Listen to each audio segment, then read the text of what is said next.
Hello, hello.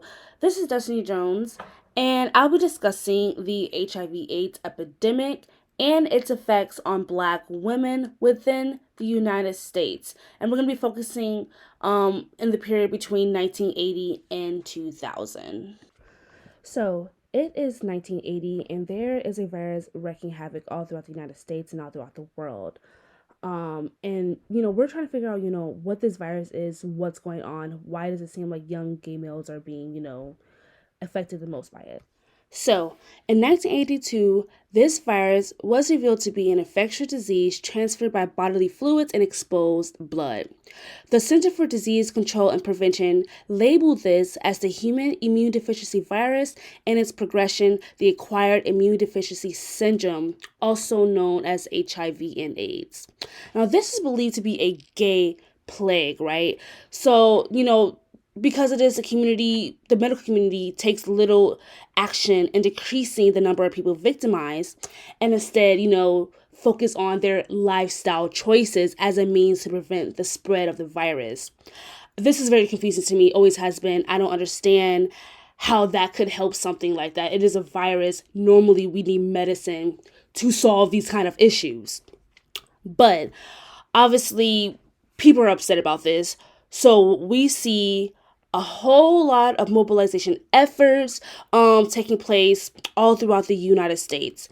And one of the biggest groups we see rise in 1987 is the AIDS Coalition to Unleash Power, also known as ACT UP. And they demonstrated protests all throughout the streets of New York City and Wall Street to speed up the process of finding an effective drug to treat HIV/AIDS individuals. And let me tell you, they were not playing no games.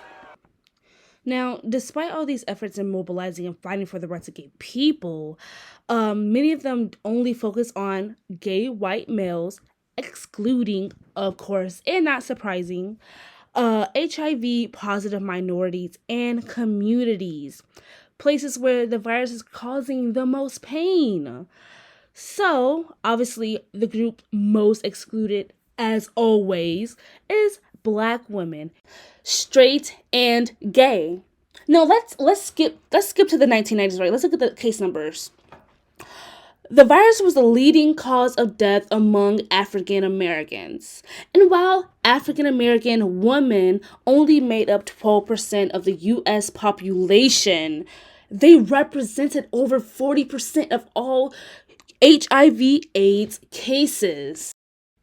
And now I know we're sitting here and wondering, hey, well, why the fuck are these numbers like so high? What's going on? What's the problem? And here, listen, I could tell you what the problem is, but I think it'd be a little bit better to hear it from someone else. But first, give me a beat.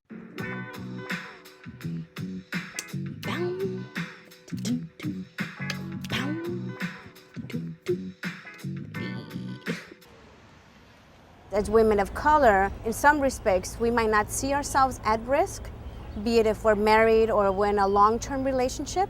So the notion is that, well, as long as I know my husband or my partner, I'm not at risk for HIV. Some of the factors that contribute to Black women constantly putting ourselves in risky situations is that, number one, we're worried about our immediate concerns. How do we feed ourselves? How do we clothe ourselves? How do we clothe our children? How we feed our children and keep a roof over our head?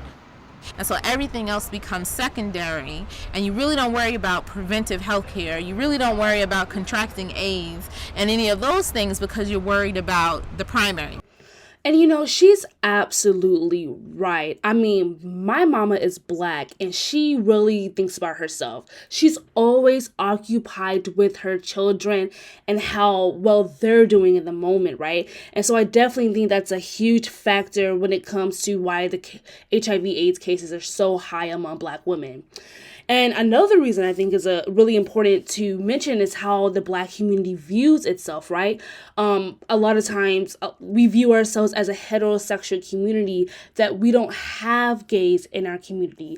Therefore, the HIV/AIDS virus is irrelevant to us, right? And that definitely goes into why we don't really pay much attention to, what's going on with our health in this sense. Again, this is just a generalization though, not every individual thinks this way. And I just really want to point that out. And I want to add this clip here of this black woman discussing how she contracted HIV in her marriage situation. I think it really ties in to how the black community sees itself as heterosexual. I had trusted my husband. We were together like 4 years, and then I got married to him. And in the midst of it, I caught pneumonia. He says, well, honey, you need to know I'm positive. I have the virus, and you're positive. That's why you're sick. And I'm like, oh, I can't hardly breathe. It still didn't dawn on me that what he was saying was that I was infected, that he put me at, that I put myself at risk, you understand, by getting to the relationship night, not questioning, his behavior, not questioning my behavior. I didn't realize that it would endanger my health. This is the unfortunate situation that some black women find themselves in. And I mean, if you guys want a more visual representation of this, I think you should definitely check out Tyler Perry's For Color Girls, who really goes into more detail. But that's the end of my podcast. Thank you guys so much for listening. And yeah, I'm done. Period.